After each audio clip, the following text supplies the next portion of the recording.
Hey, Toph, what happened in this episode? Well, Tenzin's kids fluttered around, found you, and you went home. You know, it really is rare to find an old person that doesn't want to tell you elongated stories. Seriously, Toph, do you have somewhere to be? I think some people have found old Toph's character to be a little too childish, or too reminiscent of 12-year-old Toph. But not every old person is a reverent, wise person. Heck, a lot of our most beloved cartoon characters are crotchety and hilarious. They're old, their body hurts, they can say whatever they want. Besides, stubbornly determined to do things her own way and screw everyone else's opinion? That's totally Toph. And all of her dialogue is brilliant. I imagine she enjoyed bossing people around as chief of police for a while, but then the bureaucracy got to her and now she's unwinding again. But naturally, in her own Toph way, she is also wise. Hey, look at this obvious thing I know. Why don't you know it, you dummy? I think it was really mature that the show itself acknowledged that its own past villains did have good intentions. But because they were out of balance, they didn't know when to stop, and their methodology was kind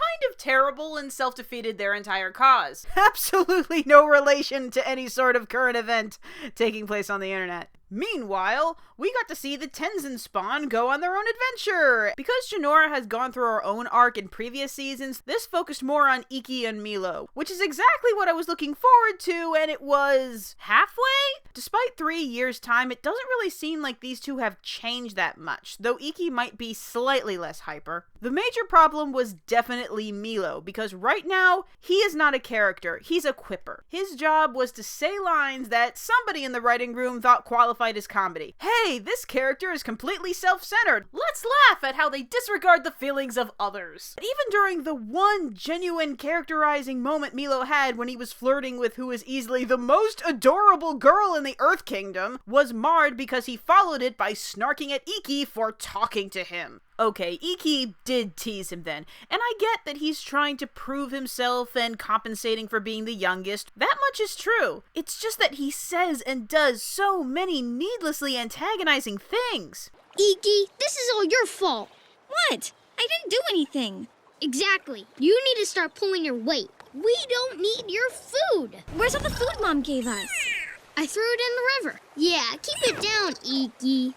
Next time I go on a mission, it's going to be boys only. He also still apparently fart bends. Yes, Meelo's been funny when he's playing the pint-sized general to adult airbenders who actually need to learn. He's not funny when he's being a presumptuous, selfish gaki to his sisters, and no, the fact that he's a child and their siblings is no excuse for this. I get what they were going for, but I just didn't enjoy it. But he can draw, I will give him that. On the other hand, Ikki kinda shined in this episode. You really did feel Ikki's frustration of middle child syndrome and wanting to help and feeling unappreciated. And her venture to the guard post was actually kind of adorable. You actually felt momentarily bad when those child nappers were knocked unconscious. But it was also foreboding. We actually learned that Kuvira is taking her army to Zhao Fu. Oh, next episode is gonna be extreme! And also, would she really have endorsed capturing Tenzin's kids? How is that not going to make Tenzin and Korra want to not kill you? And yes, the Aang picture is brilliant. And yet, despite how I feel about the Tenzin ilk,